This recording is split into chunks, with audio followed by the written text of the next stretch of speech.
Welcome back to day 6 of our Halloween week, darlings.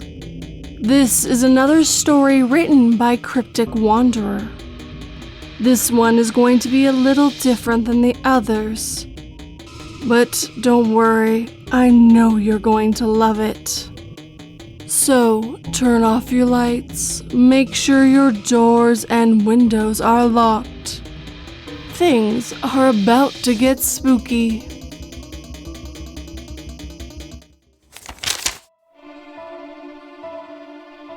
Me and my wife love playing practical jokes on people, and we're barely able to hold in our laugh as we told her that it was a prank. It was just so funny watching the heartbreak on the little girl's face when she realized we weren't going to adopt her from the orphanage.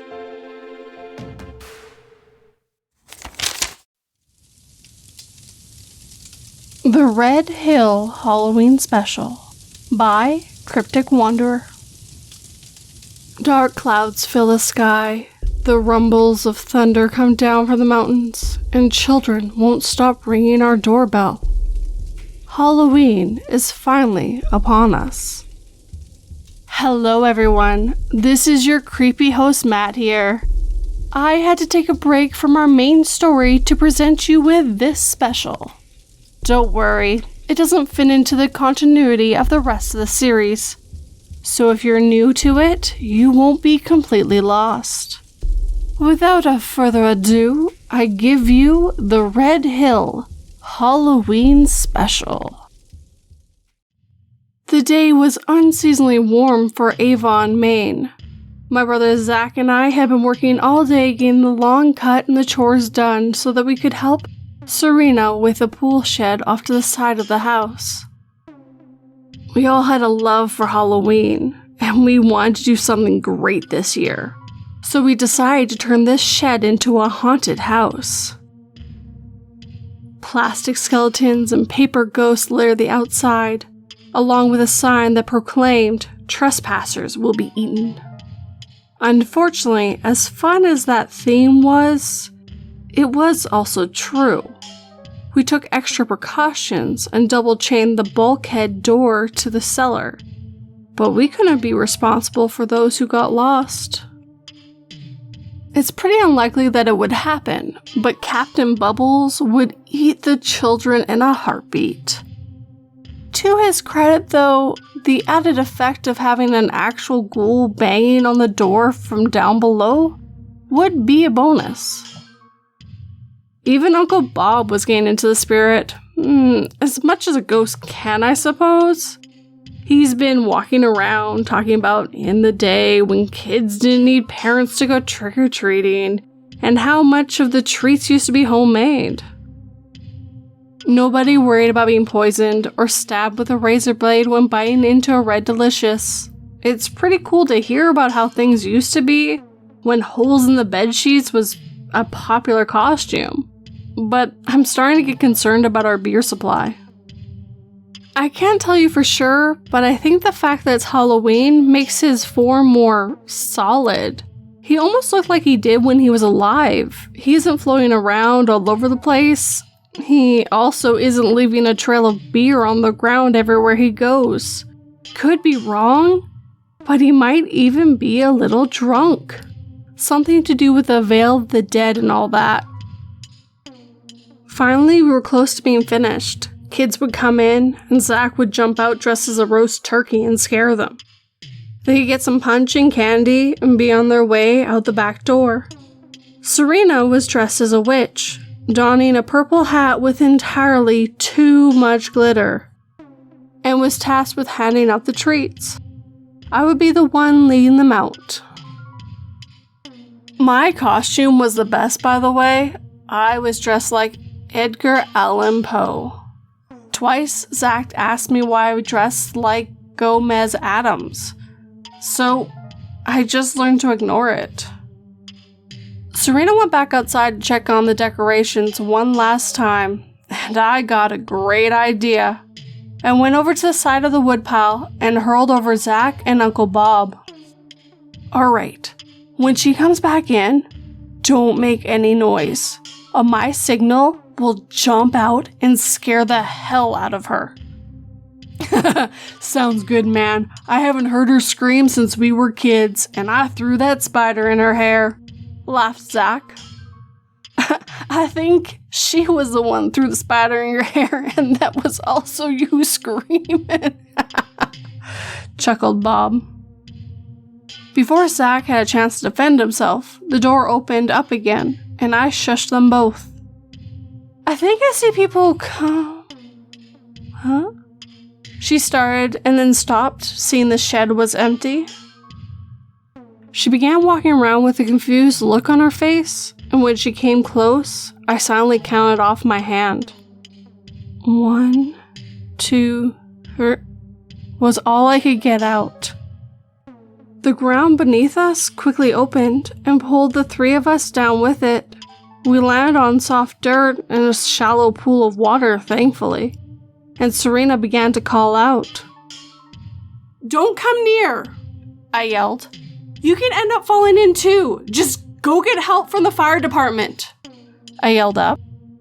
"But they won't come here anymore since Zach burned down the family of scarecrows for fun," she replied. "Oh, darn it. That's right. Police are out. I guess maybe an ambulance? Fuck it. Go get Marvin and Cena," I yelled back. "Alright, I'll be back soon. Just hang on, guys," she yelled back.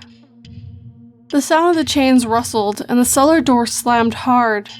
Serena screamed for a moment. Then it was silent once more. "That ghoul of yours sure is priceless," said Uncle Bob.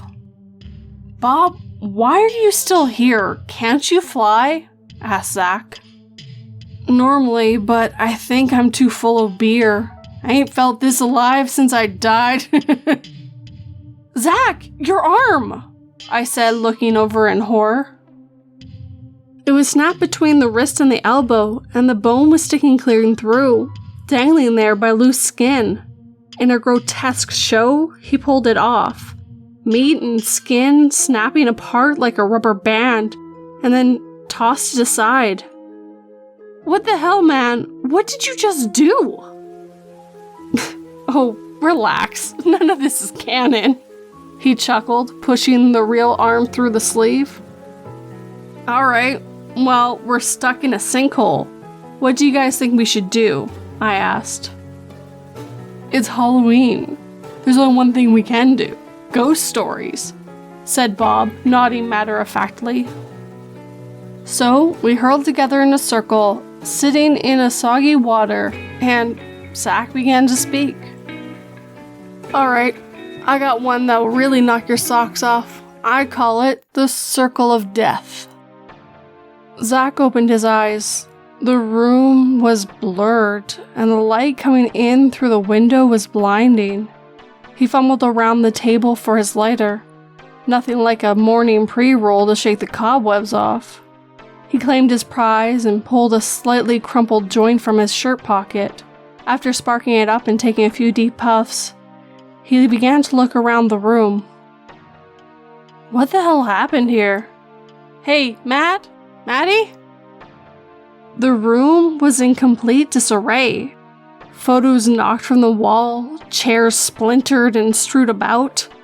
Definite signs of a struggle had taken place. No answer from Matt. Zach decided to check for him upstairs. Oh shit! A huge pool of blood lay on the foot of the stairs. How many people had contributed to this lake? There was no choice but to walk through it. Crimson footprints marked each step going up. He wasn't the first to come through here.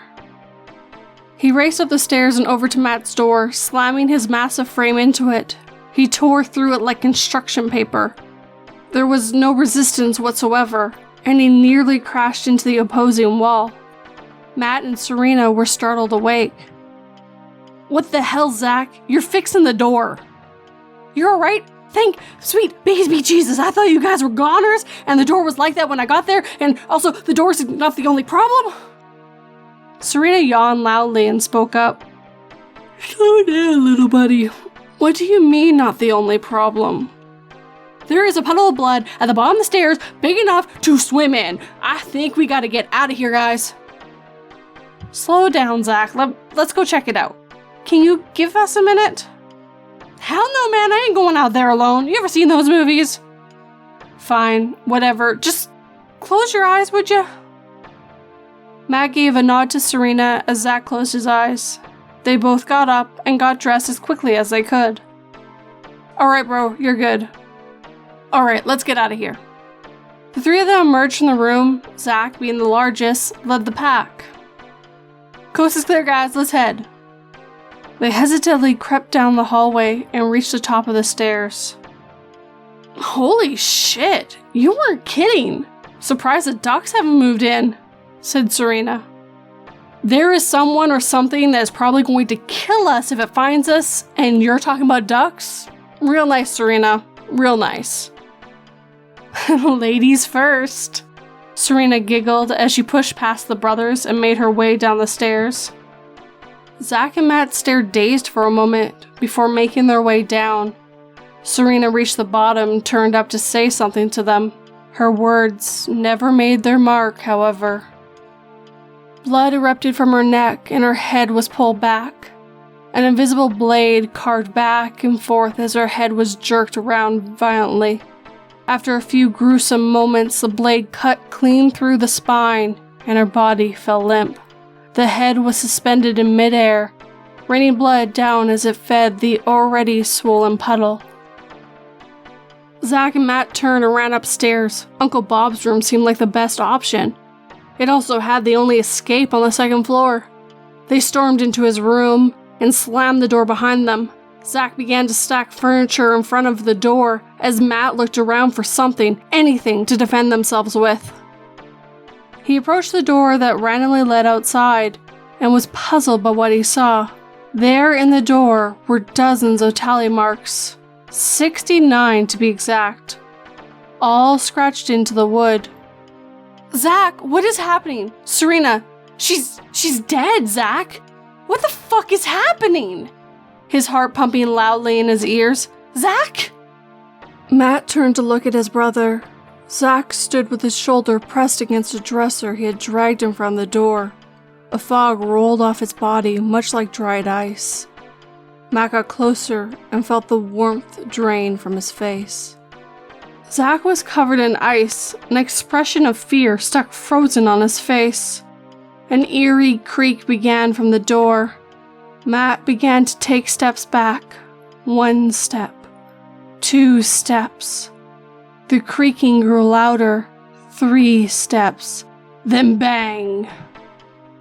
The door and makeshift barricade, along with his brother, shattered into a million icy shards. Matt backed up against the door leading to the roof, tears stinging the spots on his cheeks from where the ice had cut into him. As the ice settled, he could make out a figure looking in the doorway. It was almost human, but distorted and much too large. It slowly crept forward. Matt shook with fear. He felt for the knob to try and make his escape, but it wasn't there. He turned to look for it, but it was as if there had never been one at all. He turned back to face the creature. It was closer now, less than a moment at this rate. For some odd reason, this all felt so familiar. The fear gradually evaporated, leaving another feeling in its place. Deja vu. With each step the creature took, it became more and more clear. This had all happened before, and it would all happen again. Matt retrieved his pocket knife and opened it. He turned to face the door once more and etched a line crossing the last 4 marks. Guess this makes 70. He felt a strong, clawed hand on his shoulder and hot breath on his neck. He closed his eyes and placed the knife back in his pocket. Scratch, scratch, scratch. Zach finished his story, and we could all hear the sound of something being scraped in the distance. Serena? Zach yelled. There was no reply. The scratching continued, but we just resumed our stories. That was actually pretty good, Zach, I admitted. Thanks. I used the time I almost died in the old folks' home as inspiration. Evil place. Well, I've been telling you kids history all night. I suppose one more story couldn't hurt. I don't really got a name for it. Most folks don't give titles to the stories back then. But I guess you can call it The Gathering of the Dead. It's been pretty quiet around here for the past few years, other than the occasional spirit passing through. The house was built in 1820, and many generations have come and gone. In old times, people didn't leave home much, so most died at home and were buried nearby. Oftentimes, the grave markers were forgotten or lost track of over time. Who knows how many souls you disturb by just mowing the lawn? I have met up with probably a dozen spirits here. Some are silent and just whisk around, not really wanting to be seen. Others are loud with sounds or actions, trying to rid the place of the living that disturb them. There are also children spirits, still playful and impish, even in death. I guess they don't know the scoop of what happened to them. Halloween seems to be an active time for spirits. They all come out at once, so you get a variety of activity. A few years back, I was watching the news, and I heard a baby crying upstairs. I knew there was no living people or animal in the house, but I had to go take a look. I found nothing up there, but heard a ruckus downstairs. I came down, the kitchen table had moved to the center of the room. The spare leaf had been put in the center to make it bigger, and every chair and stool in the house were gathered around it. Even my damn recliner. I decided that if they were going to have a gathering, probably ought to go out on the town for the night and let them have at it. It was nearly 7 on a Friday night, so the local bar was starting to get a crowd. Mind you, it's a small town, so a crowd consists of 20 people. The entertainment was just a pool table, some drunk characters, a jukebox, and later on some drunks trying to sing karaoke. I'm pretty quiet, so just grabbed a pitcher of beer and took it to an empty booth at the side. Many times I went there to kick ass in pool tournaments, but tonight there were just a bunch of young punks playing that didn't even know what end of the table to break from. After half my pitcher was gone, an old friend Elaine came in. She got herself a ginger ale at the bar and came back and sat in my booth. "What brings you down off the hill?" she asked. I proceeded to tell her what happened at the house. She was quite interested because she had messed around with the spirit world for quite some time. Rumors had long circulated in town that she was a witch. We had dated when we were younger, a few good times in the sack, but never really went beyond that. She wanted to come back to the house with me with hopes of meeting some ghosts. I finished my pitcher and we went to my car. Drinking and driving wasn't a big thing back then. Cops were only involved when things went bad. Other than that, you were responsible for your own actions, and no one else butted into your business. I sure do miss those times. Once, a few friends and I slowly rolled my van into someone's backyard in town, beside the cemetery. We fired the beer cans into the bushes, and 3 friends took off on foot. The county sheriff deputy eventually came and didn't even get out of his car. He shined his spotlight on the upside-down van, asked if anyone got hurt, and said to get out of there, boys. We walked the 5 miles home, getting back about midnight. The next day, we went back with my brother in his Impala, pushed the van upright by hand, and dragged it home with his car. Elaine and I got back to the house. There was a glow coming from the kitchen windows. I know that I hadn't left anything turned on.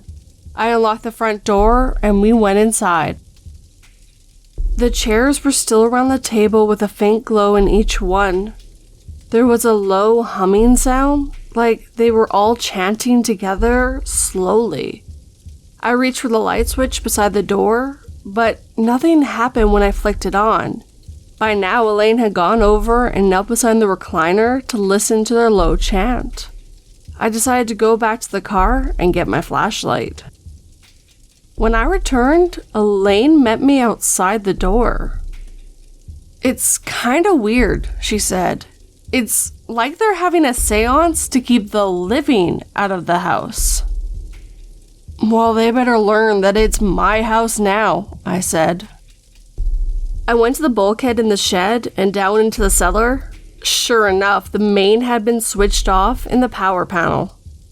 I turned it back on and heard quite a commotion on the floor above. I went back out front and saw that the kitchen light was now on. Elaine and I went back inside and were surprised that the table and chairs were all back in their places and the spare leaf was out of the table. Elaine talked me into having our own little seance. I agreed, on the condition that I could have a beer at the same time. She lit a couple candles and turned the lights off and proceeded to do her own low chants. After 10 minutes, she was just finishing up when a coffee cup fell out of the cupboard and smashed on the floor. She said the spirits are trying one last attempt to scare us off. She finished her last chant and blew out the candles. I turned the lights back on and she said the spirits shouldn't bother too much anymore, but that there might be a stray one now and then. She said that she had one last chant to protect me, so I said, okay. "Spirits of this house, let this man be. I command you, this promise keep. For all his time, let him sleep." I said, "Well then, sleep sounds like a good idea." She agreed and asked if she could crash on the couch. I said of course, and the night was quiet after that. There hasn't been much spirit activity here since that night. When he was done speaking, Zach and I slowly looked over each other. Our eyes were wide, and we locked sight. "Ah!" We both screamed, hugging each other in a mocking show of terror. "I hate to say it, but that was about as lame as soggy toast, Uncle Bob," Zach said. "Yeah, I mean, it was good, but it wasn't all that scary," I said. Just as the words left my lips, we could hear things being rapidly moved around the house. There were murmurs, like people talking and laughing, and I swear I could hear a baby crying. "Oh, don't mind that. They're just having their annual get-together. You go ahead and tell your spooky tale, Matt," he said with a chuckle. "All right, well, I guess it's my turn now. I call it Frankenzack." The sun had set not too long ago, and darkness overtook the cemetery. Everything was all grainy and in black and white as color hadn't been invented yet. Not a single soul living or dead could be heard. Only the sound of the shovel scraping into the dirt again and again. "Damn it, bro, why did you have to try and teach the moose remedial Spanish?" Matt hissed to himself. He continued to dig until he hit the casket, brushing the dirt aside. He lifted the heavy 3-foot coffin out of the hole and onto the grass above. Laying out a sigh, he climbed out and brought it over to the truck, tossing it unceremoniously into the bed. With that, he left and went back to the house. After lugging the coffin up the stairs and onto the roof of the pool shed, outside of Uncle Bob's room, Matt kicked off the top, revealing a small figure inside. It was a great thing the circus was in town that week. Being such a small population, death were scarce and fresh bodies were hard to come by. It was by a stroke of luck that the lion went feral that day. The lion tamer whipped the creature one too many times, and the clown who'd stood near it had his legs ripped to shreds. It was unfortunate that he was also a midget, but beggars can't be choosers. He glanced over to Zach's ruined body once more before cutting open the little man's skull. Matt tugged the brain out, making a wet pop as the stem detached, then tossed it aside. Taking Zach's brain, he shoved it inside and then closed it up. The legs are really a problem, so he decided to swap them around too. Wait, this is like next level surgeon stuff you're talking here? How are you just gonna swap them out like I'm Mr. Potato Head? Asked Zach. Will you be quiet and just don't worry about it? I shouted back. So, the body and brain finally together, Matt continued his dark work and raised the table. It was only a couple feet up, as he didn't actually have a lab to work with. But he stepped back and waited. Thunder had been promised tonight in the forecast, and while the sky was full of clouds, they continued to drift on by in a peaceful night. Are you kidding me? Matt yelled. I spent all day at a freaking circus tent, dealing with other people's terrible children, subtly shooting a lion in the ass with a pellet pistol, and dug up a midget clown's body for the weather to be wrong? No. You're going to give me lightning like you promised, god damn it! No sooner did he say the words, a bolt of lightning blasted down out of nowhere. Matt fell on his ass and quickly got up to put out the small fires around the roof. Heat steamed off the body before him, and slowly the hands started to twitch. The torso began to rise as his eyes opened to stare down at Matt. Letting out a moan, Matt nearly jumped out of his skin seeing the thing before him. Haha, it worked! I can't believe it! I mean, it's alive! It's alive! The small frame sat at the edge of the table with its freakishly long Zach legs, and then stood up. Altogether, it was about the size of a normal person, but the combination looked so terribly wrong. Before Matt could react, it stumbled forward and fell off the roof. Damn it, I guess I better go get him. Matt ran back into the house and out the door to the shed, but it was already gone. The creature still had Zach's brain and personality, but it was severely dumbed down. He made it to the edge of Phillips and happened upon a little girl. She was playing with her dolly, and seeing the creature, she walked over and offered up her prized possession. Frightened Zach wasted no time in taking it and booting her into a well. Laughing, he continued on towards Main Street. People saw him emerge from the shadows and began to scream in horror. Frank and Zach didn't pay it much mind, as he went over to the cake shop. Breaking the display window, he proceeded to devour as many confectionates as he could. His stomach was much smaller than he remembered though, and it equated to about a half a cake, so... Stuffed full of few pieces, he ran towards the apartment complex that housed a few of the town's local whores.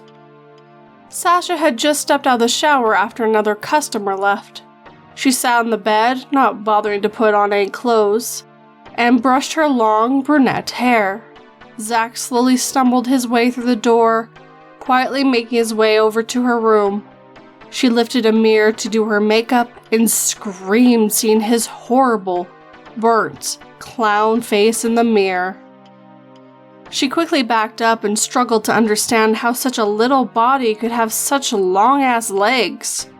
It was true that Zach was part Sasquatch, but she never had time to put the two together. "Friend," he said, looking over her naked body. His high-pitched voice would have been hilarious under normal circumstance. He reached into his back pocket and pulled out the cash he had in his wallet, and tossed a couple $100 towards her. Not being one to turn down cash, the two proceeded to get busy. Afterwards, while smoking a joint, she began to ask him questions like, "Am I pretty?" and "Are you seeing anyone else?" His instincts fired up at all cylinders and made to leave as fast as possible. She wasn't having it though. She wrapped her arms around him, trying to pull him back. Like a cornered animal, Frank and Zach lashed out, smacking her to the bed, his tiny hands wrapping around her throat, and as much as she scratched and slapped and almost threw him off, she finally laid still. "Bad lady," he yelled in his high-pitched tone. He left her dead body there as he looked to the street, heading to the one place that he knew would be safe. Unfortunately, word around town had spread, and the townspeople began gathering anything they could find as a weapon, and carrying torches through the streets. Frank and Zach ran as fast as his freakishly long legs could carry him, which was pretty fast. And finally, up ahead, his haven came into view. It was the Bull, the local pizza place that Serena used to work at. Not wasting a second, he smashed through the door and struggled to push the tables up against it. The two guys working inside were understandably confused when they saw this thing appear inside their establishment. They went up to him to tell him off, and he began to growl at them. They laughed as his little arms couldn't reach them, and they started pushing him around, back and forth.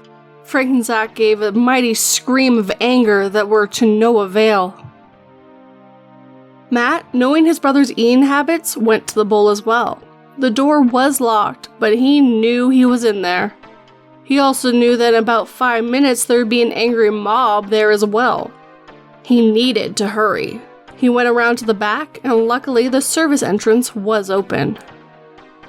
Running through the kitchen, he came upon the sight of the two bullies messing with his brother. Anger grew hot in his chest, and Matt threw a can of tomato sauce at one of their heads.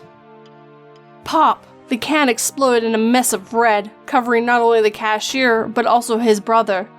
He dropped to the ground like a stone, and the other man ran out the back. "You okay, bro?" Matt asked. "Zach ugly! Zach monster!" he said sadly. "It's okay, buddy. Matt's here," he said, giving him a hug. Suddenly the door began to bang. Outside they could hear the angry shouts of the mob as they forced their way in. The tables were pushed from their positions, and the door slowly opened, laying in a stream of people. "There he is! It's the monster! It needs to die!" they all screamed in tandem.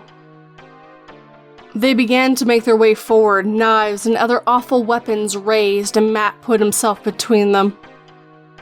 "He's not a monster, he's my brother, and you people are going to leave him alone. You're the real monsters here. All of you with your axes and your fire. Zach is a saint compared to you all." The crowd momentarily stopped their pursuit and seemed to reflect upon Matt's words. Just as they thought they were going to drop their weapons and go home, someone screamed, "Kill him anyway!" Out of the crowd came a Molotov cocktail, fire exploding out with them. Matt was trying to pull his brother with him to the back door, but in his high-pitched voice he spoke. "No! Brother, go! Leave Zach here!" Matt tried to convince him to come, to talk him out of it, but the fire was raging, and there was no reasoning with him. With a final shove that was hilariously weaker than it should have been, Matt watched on, completely distraught as his only brother disappeared into the flames. "Well, that was a depressing story," said Zach. "Like, you didn't even try to get me out of there, you just let me burn."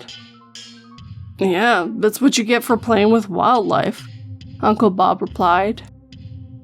The scratching had persisted up to this point, but it was becoming even louder. We looked at each other with confused expressions, when finally the wall behind Bob began to open up. "Oh shit, it's Mr. Bubbles," said Zach. The ghoul we had trapped in the basement finally found a way to us, blood already coating its claws and face, and from the sparkling purple witch hat that sat on top of its head, I think I knew why. In a fury of motion, proceeding to disembowel and tear us apart, finally, after all this time, he got to feast on our flesh, and when he was satisfied, he smiled and walked back to the hole he dug. "Happy Halloween," he exclaimed as he laid down and entered the most peaceful sleep of its undeath.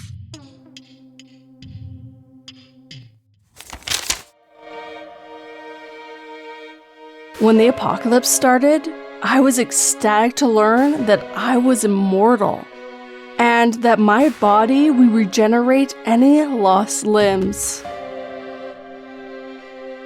Unfortunately, the undead hordes quickly learned of my power and have been using me for an unlimited food supply.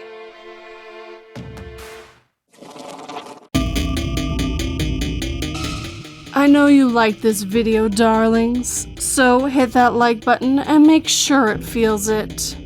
If you're new, subscribe and turn that pretty little bell to all notifications. If you'd like to help this channel or podcast, share it with anyone who might enjoy it.